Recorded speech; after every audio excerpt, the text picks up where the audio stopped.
Baik, rupanya malam hari ini banyak teman-teman yang mungkin tidak bisa hadir, tapi tidak apa-apa, kita akan tetap belajar mengenai kehidupan berkeluarga. Nah, saya sadar memang bahwa topik keluarga itu bukan topik yang bisa dikatakan apa ya, topik yang mungkin populer begitu, tapi sebetulnya ini merupakan topik yang vital, ya. Ini merupakan topik yang vital dan sayangnya kadang-kadang orang belajar hal-hal yang lainnya itu dengan sangat serius, dengan sangat banyak sekali. Tapi begitu soal keluarga itu kadang-kadang minimal. Nah, malam hari ini kita akan coba review, kita akan coba ulangi. Saya berharap kita semua belajar dan kita semua mengingat akan apa yang kita sudah pelajari bersama-sama selama 5 kali pertemuan. Nah, setelah itu nanti kita coba explore, kita coba gali segala sesuatunya. Nah, yang pertama saya pernah sampaikan mengenai kompas visi.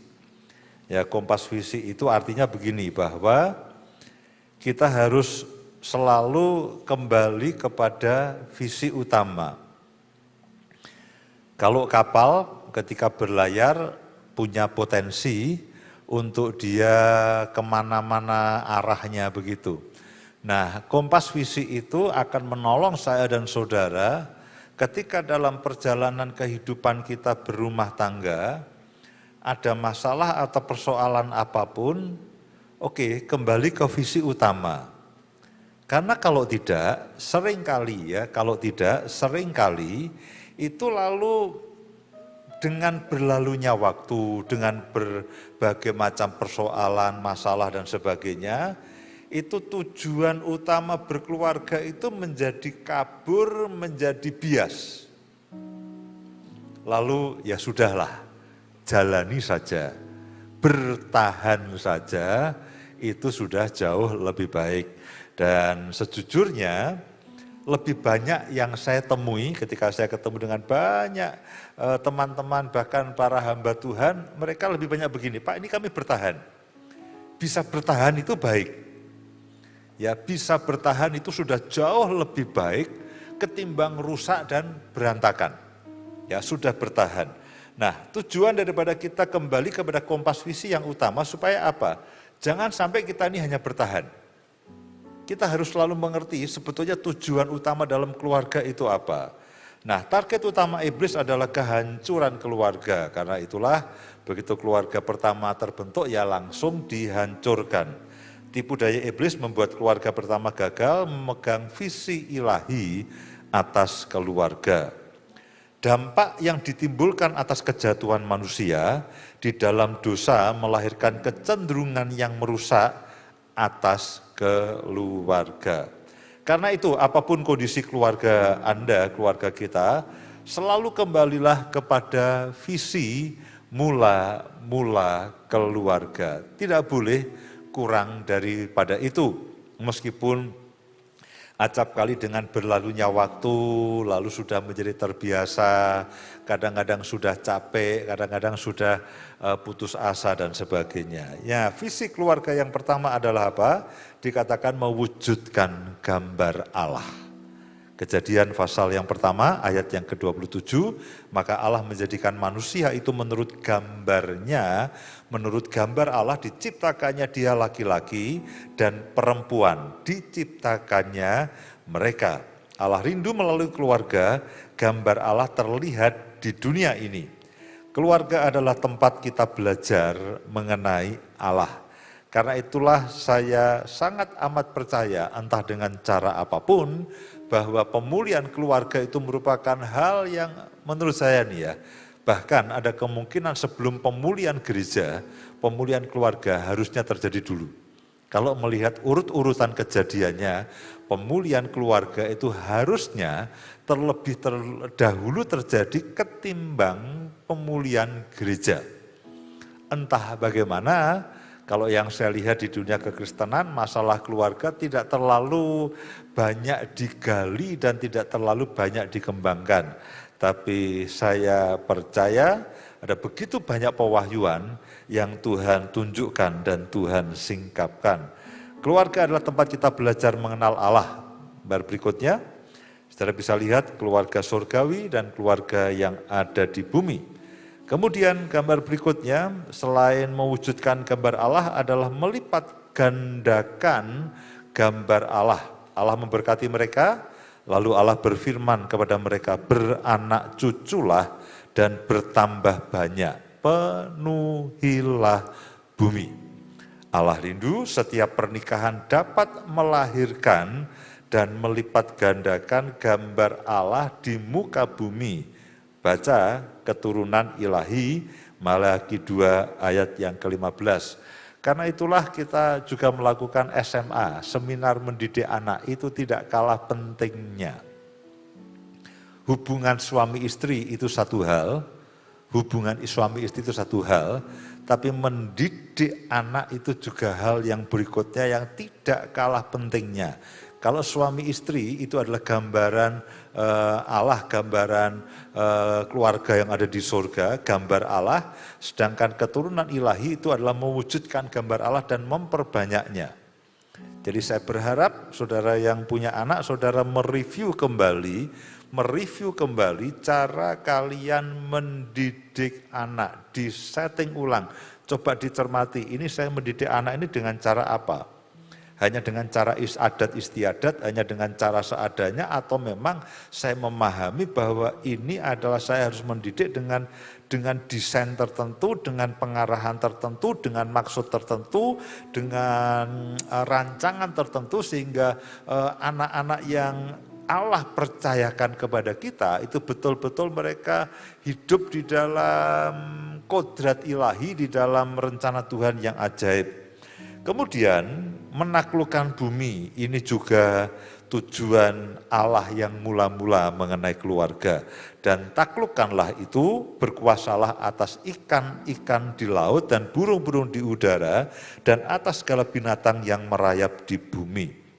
Jikalau seluruh bumi dipenuhi dengan gambar Allah, maka seluruh dunia juga sedang ditaklukkan.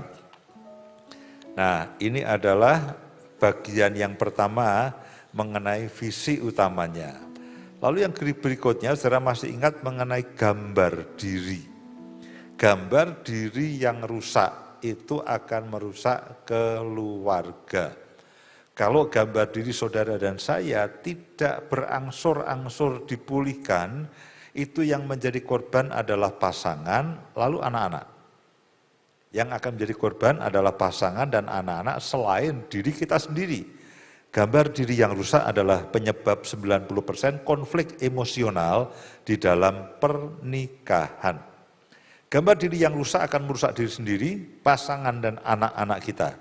Jangan korbankan, nah perhatikan baik-baik, jangan korbankan keluarga kita sebagai pemenuhan atau pemuas dari gambar diri kita yang tidak pulih.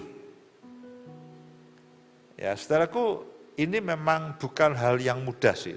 Kita harus betul-betul memeriksa apakah gambar diri kita ini sudah pulih atau tidak. Kalau gambar diri saya belum pulih, saya adalah orang yang gampang tersinggung, saya adalah orang yang gampang panas hati, saya adalah orang yang gampang emosional.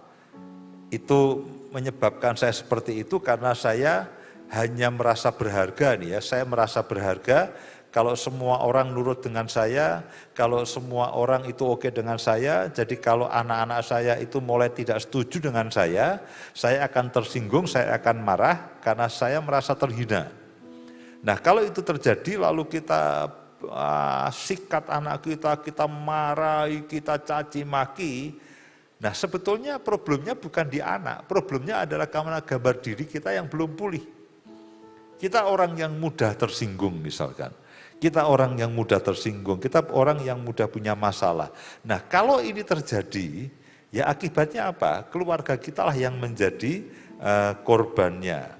Ya, jangan korbankan keluarga sebagai pemenuhan atau pemuas dari gambar diri kita yang tidak pulih.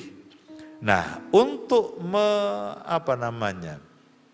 untuk betul-betul memahami ini sebetulnya gambar diri saya itu pulih atau tidak. Nah, itu memang butuh kita pernah sampaikan panjang lebar. Saya berharap saudara mereview kembali, ceklah. Di situ ada list, di situ ada ciri-ciri dari orang-orang yang gambar dirinya belum pulih, lalu bagaimana memulihkannya. Ya, gambar berikutnya, saudara perhatikan. Nah, ini adalah gambar diri yang rusak, gambar diri yang salah berdasarkan apa kata orang, respon orang kepada kita, dan juga prestasi dan penampilan yang bagus. Ya, berikutnya. Ya, terus langsung keluarkan semuanya aja. Nah, kalau gambar diri kita berdasarkan itu, kita akan mudah sekali roboh. Lalu gambar berikutnya, bagaimana kita bisa dipulihkan gambar diri kita. Ini adalah ringkasan dari apa yang kita sudah sampaikan minggu yang berbulan-bulan yang lalu. Jadi gambar diri kita bukan berdasarkan penampilan, prestasi, dan reaksi, dan apa kata orang kepada kita. Karena prestasi kita naik turun. Ya, prestasi kita naik turun. Respon orang dan apa kata orang juga berubah-ubah. Hari ini orang baik dengan kita, besok ngerasani kita nggak tahu. Hari ini memuji, besok menghina kita tidak tahu. Nah, kita harus mencanangkan begini. Harga diri kita, kalau saya bermegah, itu saya bermegah karena Tuhan. Kalau kita mau bermegah, harus bermegah hanya karena Tuhan. Bukan bermegah karena daging kita, karena jasmani kita, karena apa yang kita peroleh, apa yang kita miliki, prestasi kita, dan bermegah karena omongan orang, karena sanjungan orang, karena pujian orang. Itu tidak solid dan gampang sekali rusak. Nah, apa kata Tuhan? Itulah harusnya yang menjadi fondasi, menjadi dasar kita. Lalu apa kata Tuhan tentang saya? Apa yang Tuhan sudah lakukan di kayu salib? Dia mengasihi kita pada waktu kita berbuat dosa, dia berkorban bagi kita, dia menebus kita, dia menyucikan kita, dia menguduskan kita, dia melihat kita begitu berharga, sampai Bapa itu rela mengorbankan anaknya yang tunggal, sampai Yesus itu rela untuk mati di kayu salib. Itu semua menunjukkan berharganya saudara di hadapan Tuhan. Dan itu tidak pernah berubah, reaksi Tuhan terhadap saudara tidak pernah berubah. Tuhan tidak pernah mencabut karya salib, Tuhan tidak pernah mencabut korban penebusan, Tuhan tidak pernah mencabut apa kasihnya kepada kita. Nah, kalau kita dasarkan harga diri kita ke situ, maka itu akan solid. Gambar diri saudara dan saya itu akan solid sekali. Apa yang Tuhan sudah lakukan di kayu salib dan apa yang Tuhan terus lakukan di dalam hidup kita. Roh Kudus ada di dalam hidup saudara. Kalau saudara dan saya tidak cukup berharga, saudara dianggap tidak layak, Roh Kudus yang pada hakikatnya adalah Allah sendiri lalu mau berdiam dalam diri saudara. Itu kalau saudara tidak dianggap berharga, ya dia tidak mau. Kalau kita punya barang yang baik, kita akan taruh barang itu di tempat yang baik juga. Supaya minimal sepadan, seimbang. Nah, saudara bisa bayangkan Roh Kudus yang pada hakikatnya adalah Allah sendiri itu tinggal dalam hidup saudara. Artinya apa? Artinya apa? Saudara itu bagi Tuhan itu sangat-sangat berharga. Sehingga dia tidak keberatan untuk tinggal di dalam hidup saudara dan saya. Ya, kemudian gambar berikutnya, saudara nanti bisa cek. Ini adalah gambar diri yang sempurna, dampak kejaduan Adam, lalu proses pemulihan. Ya, merenungkan terus-menerus apa kata Tuhan dan apa yang Tuhan sudah lakukan di kayu salib dan apa yang Tuhan terus lakukan. Roh Kudusnya ada dalam hidup kita Dan Yesus itu sebagai imam, sebagai ketika dia naik ke surga, duduk di sebelah kanan Allah Bapa, dia menjadi pembela kita, menjadi pengantara kita, sementara Roh Kudus itu ada dalam hidup saudara, itu Yesus itu terus berdoa dan menjadi pengantara bagi saudara. Betapa berharganya saudara dan saya. Kadang-kadang pasangan kita tidak selalu bisa memenuhi rasa berharga kita. Anak-anak kita kadang-kadang tidak selalu mereka bisa memenuhi rasa berharga kita. Kita ngomong dia tidak nurut, harga diri kita direndahkan, kita merasa dilecehkan. Ya papa sudah ngomong baik-baik, kamu tidak nurut, bapak ngomong baik-baik, kamu tidak nurut, kamu kurang ajar dan sebagainya. Nah itu sebetulnya adalah kita sedang berproses, gambar diri kita tersinggung. Reaksi kita menunjukkan bahwa gambar diri kita itu tersinggung karena apa? Belum pulih. Berikutnya, langkah pemulihan. Ya. Nah ini langkah pemulihan ya, menyadari kebutuhan untuk dipulihkan, lalu mengalami perjumpaan dengan apa kata Tuhan, karya salib dan apa yang Tuhan terus lakukan, kerjakan dalam kehidupan kita, lalu mulai terjadi pembaharuan pikiran, lalu metamorfosa atau perubahan sikap, emosi, sikap dan perilaku, ya lalu menjadi gambar diri yang benar. Nah saudara cek kalau saudara masih marah-marah, saudara gampang tersinggung, saudara gampang terluka, saudara gampang marah, saudara gampang pahit, saudara gampang merasa disalahkan, gampang merasa dipojokkan, merasa tidak dihargai, merasa diabaikan, merasa direndahkan, merasa dilecehkan. Nah itu adalah semua tanda-tanda bahwa gambar diri kita itu tidak solid. Tapi kalau saudara tenang, orang mengatakan apapun tenang, saudara tidak emosinya tidak naik turun, tidak marah, tidak terlalu senang gimana, lalu gampang marah dan sebagainya. Perhatikan saja fluktuasi daripada emosi saudara. Kalau fluktuasi naik turun emosi saudara itu terus terjadi berdasarkan reaksi orang kepada saudara, itu berarti menunjukkan bahwa gambar diri saya dan saudara itu belum pulih. Kalau gambar diri saudara pulih, saudara akan tenang. Ya hidup saudara akan akan cool, akan tenang. Orang mengatakan apapun tenang, tidak meledak-ledak dan sebagainya. Nah lalu sesi yang ketiga itu adalah penerimaan Kristus. Saya diterima tanpa syarat. Dilayakkan di hadapan Tuhan, diperkenan oleh Tuhan tanpa syarat. Saudara itu diterima tanpa syarat. Bukan saudara berbuat baik lalu diterima. Saudara diperkenan Tuhan itu bukan karena prestasi dan perbuatan baik saudara. Saudara diperkenan Tuhan itu karena Yesus itu ada dalam hidup saudara dan saya. Karena pribadi saya sudah sempurna oleh karya salib Kristus. Nah, saya ingin perkenalkan satu istilah zero complaint. Zero complaint itu artinya begini, sama sekali tidak ada keluhan. Sama sekali tidak ada keluhan, baik terhadap istri, terhadap suami, maupun terhadap anak-anak. Ya, ini istilah di dalam kalau customer service itu bagaimana kita menghandle semua customer yang komplain sampai di dalam katakanlah kalau di mall itu atau di hotel itu praktis tidak ada orang yang komplain. Karena apa? Pelayanannya itu sempurna sehingga tidak ada yang komplain. Nah, kalau ini lain, ini tidak komplain. Karena Yesus juga tidak pernah komplain terhadap kita. Yesus tidak pernah komplain terhadap kita. Yesus tidak pernah menyesal menyelamatkan mati bagi Yusa, itu tidak pernah menyesal. Yesus tidak pernah menyesal, tidak pernah komplain, loh Surmi, Mbak Surmi kamu kok begini, kamu sudah aku tebus kok kamu begini. Ya tentu dia mengharapkan kita bertumbuh dewasa itu iya. Tentu Roh Kudus akan menolong saya dan saudara untuk bertumbuh dewasa itu iya, tapi tidak gelo.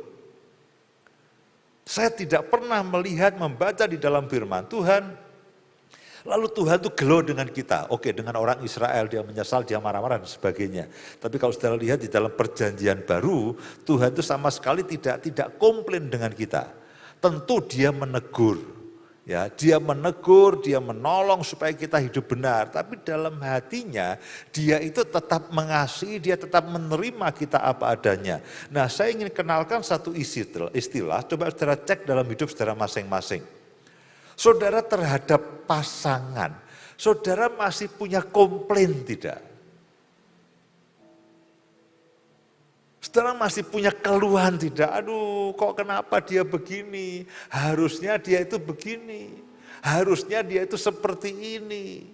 Aduh, kenapa dia melakukan ini dan sebagainya. Nah, kita harus sampai kepada titik terhadap pasangan kita itu sama sekali tidak ada keluhan. Seperti Yesus menerima saudara apa adanya, kita terhadap pasangan kita, terhadap istri, terhadap suami, kita juga harus menerima apa adanya. Bahkan terhadap anak, itu dalam hati kita itu kita menerima apa adanya. Soal mendidik itu hal yang berbeda. Kalau saudara mendidik anak dengan rasa jengkel, dengan rasa marah, kenapa saya dapat anak seperti ini, tidak seperti anaknya orang lain dan sebagainya, saudara tidak akan bisa mendidik. Jadi saudara dan saya harus sampai pada tahapan betul-betul kita zero komplain terhadap anggota keluarga kita. Ya, kemudian gambar berikutnya, saudara perhatikan mengenai tubuh, jiwa, dan roh. Lalu gambar berikutnya, sesi keempat, bejana pembasuhan. Saudara masih ingat bejana pembasuhan? Nah, pemulihan keluarga dimulai dari saya. Karena itulah saya menanggalkan ego, kepentingan, gengsi, perasaan yang berpusat kepada diri sendiri. Ini adalah ringkasan-ringkasan untuk mengingatkan saudara dan saya semuanya. Kemudian melepaskan hak untuk diakui, dihargai, diperhatikan, dilayani, dianggap orang penting dan sebagainya.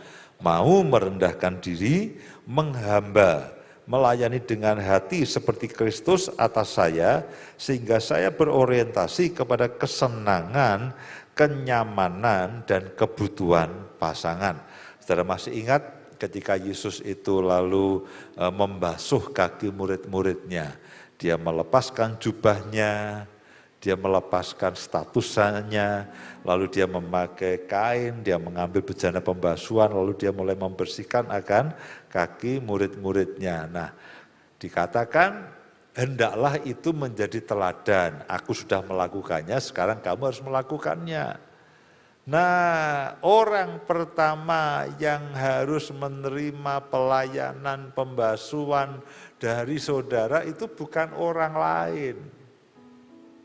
Orang pertama yang setiap hari, tentu bukan berarti mana kakimu tak lapi, itu bukan. Tapi artinya begini nih, dalam hati ya, dalam sikap, ya dalam hati, dalam sikap itu Bang Richard setiap pagi dia akan memperhatikan Tata, apalagi hari ini ulang tahun, ya apa yang saya bisa lakukan untuk menyenangkan dia.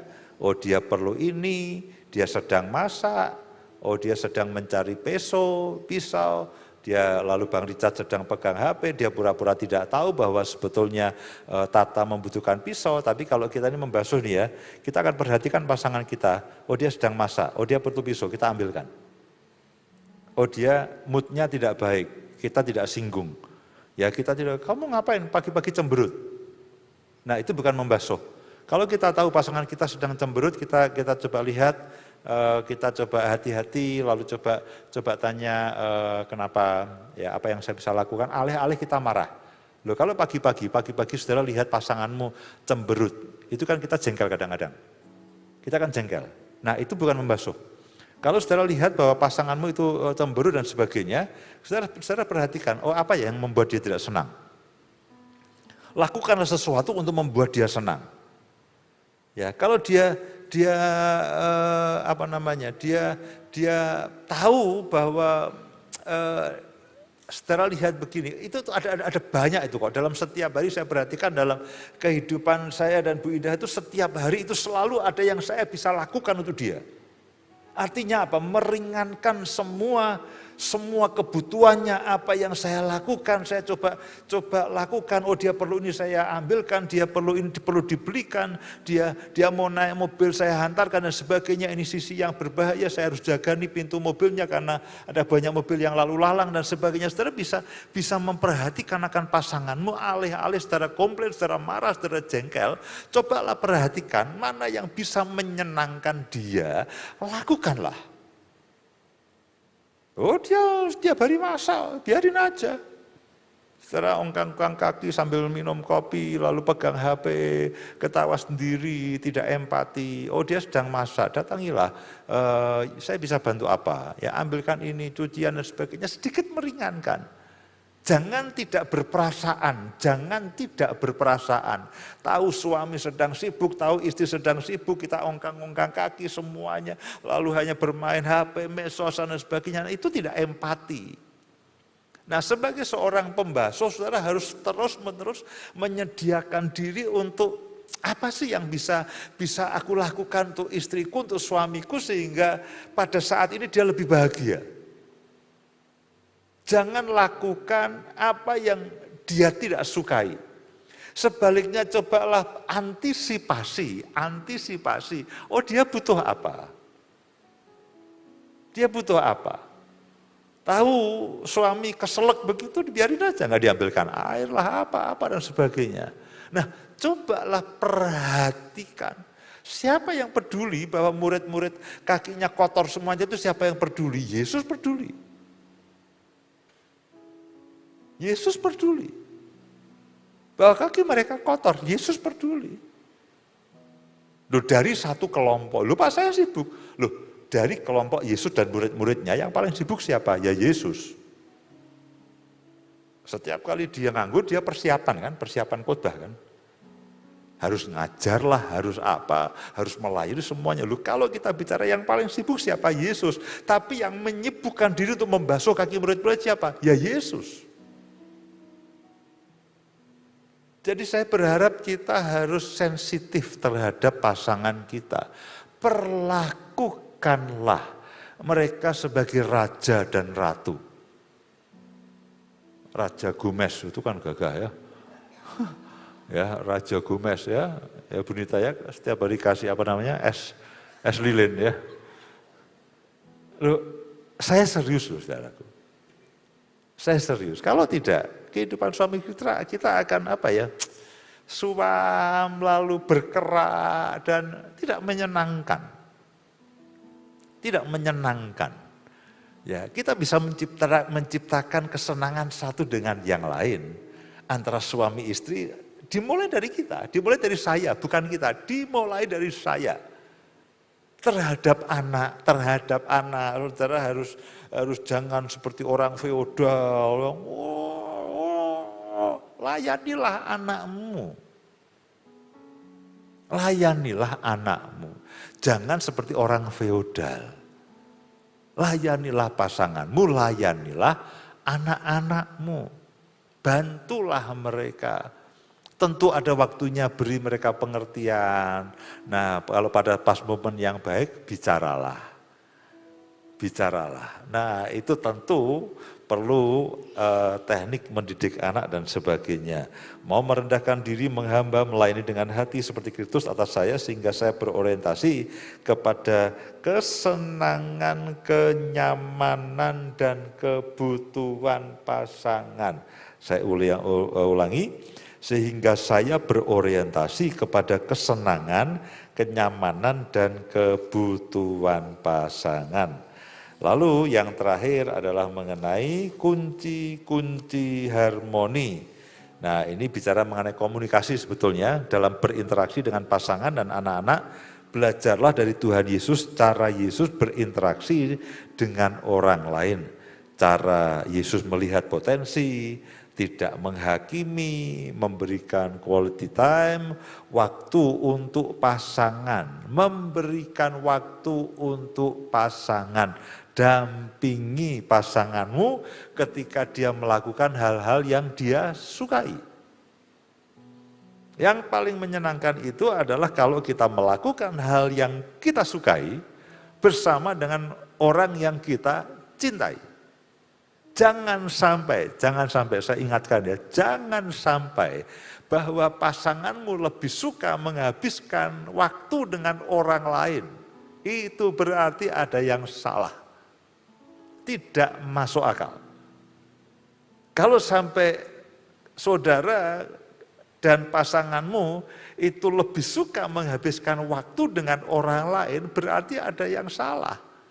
Berarti saudara bukan orang yang asik untuk diajak menghabiskan waktu. Dan saudara bukan orang yang menyenangkan. Saudara bukan orang yang menyenangkan untuk diajak menikmati waktu bersama. Nah, saudara harus perhatikan apa yang menjadi kesenangan pasanganmu, lalu habiskanlah waktumu dengan pasanganmu untuk melakukan hal yang dia sukai. Saya ulangi ya, perhatikan apa yang menjadi kesenangan pasanganmu, lalu habiskanlah waktu dengan pasanganmu, berilah waktu dengan pasanganmu untuk mendampingi dia melakukan hal yang dia sukai. Jangan tarik dia, paksa dia untuk menghabiskan waktu dengan hal yang saudara sukai. Tidak bisa. Lalu Adi Sali, Bunda, dampingi aku, fitness, ya nggak bisa. Ya nggak bisa begitu juga.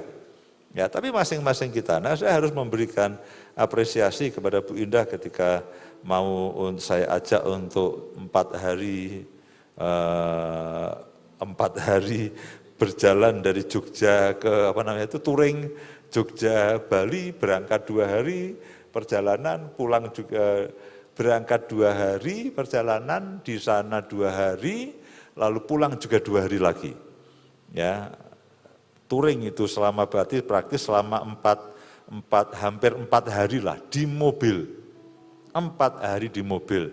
Dan setelah kami hitung, ternyata ongkos bermobil jauh lebih mahal dibandingkan naik pesawat, 2 kali lipat. Betul ya?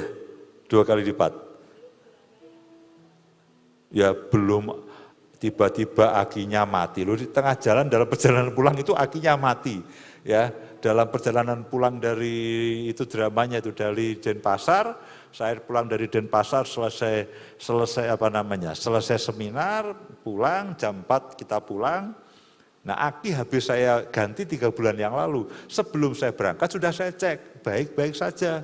Begitu keluar dari Denpasar, setengah jam 5 sore, saya mampir di minimarket untuk beli minum dan sebagainya, mau di starter lagi udah nggak bisa, ngek, matilah. Jam 5 sore, di negeri antah berantah. Saya bilang, aduh Tuhan Yesus, di depan ada bengkel, lalu dijamper hidup. Saya mikir, ini dijamper oke hidup. Lalu apakah selama 2 hari ke depan saya nggak matiin mobilnya? Lalu bagaimana kalau pas ngisi solar? Bagaimana kalau di dalam kapal? Bagaimana kalau di dalam di hotel? Karena begitu itu dimatikan, jumpernya dicabut, nguk, nggak bunyi lagi. Dijumper lagi, hidup lagi. Dilepas lagi, tidak hidup lagi. Ya selalu ada Tuhan itu juga kalau kita ada drama, dia tetap ada di situ sih, dia tidak pergi. Ya, nah pada waktu kami hampir sampai perhentian itu, saya lihat, loh kok ada Toyota Auto 2000. Kita coba telepon, oh ya Pak kami akan kirim teknisinya lah, itu yang darurat itu sebagainya. Lalu, tapi itu rupanya Toyota yang lain. Akhirnya ketika mobilnya udah dihidupkan, saya coba kira-kira 2 kilo sebelumnya itu ada dealer Toyota, saya ke situ. Hanya tinggal 2 atau 3 orang, satu bagian kasir, karena itu adalah akhir bulan. Biasanya kalau tidak akhir bulan, jam 5 itu sudah bersih, hanya ada satpam. Tapi karena akhir bulan, tutup buku biasanya sampai jam 6. Saya sampai di sana setengah 6. Lalu masih ada satu customer service yang belum pulang karena nemeni kasir. Lalu bagian spare part masih ada satu orang yang belum pulang karena masih urusan dengan kasir. Alhasil akhirnya kita bisa dapatkan aki di situ. Dapat aki di situ, oke. Setengah 6, jam 6 kita dapat aki. Yang baru jalanlah. Jalan lalu sampai ke penyeberangan itu mungkin jam 9 atau setengah 10 ya. Itu sampai ke penyeberangan. Saya lihat ada jalur-jalur. Jalur yang di sini sedan dan motor. Ya, mobil kecil dan motor. Ya saya ikut yang mobil kecil itu. Saya lihat kok mobil yang lainnya pada belok kiri. Tapi saya kan taat aturan. Saya di situ. Tiba-tiba saya lihat semuanya, depan saya truk tronton, kiri tronton, belakang tronton, berhenti. Yang lainnya pada jalan semuanya, saya berhenti kok sudah setengah jam, 1 jam lebih, saya turun, saya tanyalah pada supir-supir itu, Pak ini ngapain kita berhenti? Lalu dia ngomong, Mas, ini, jadi singkat kata cerita begini, ini kita sedang surut lautnya, jadi kapalnya tidak bisa bersandar, karena sedang surut. Loh, sampai jam berapa? Pasangnya kembali jam berapa? Kan begitu kan pertanyaan. Lalu mereka jawab, ya biasanya jam 2, jam 3 lah. Itu baru pasang.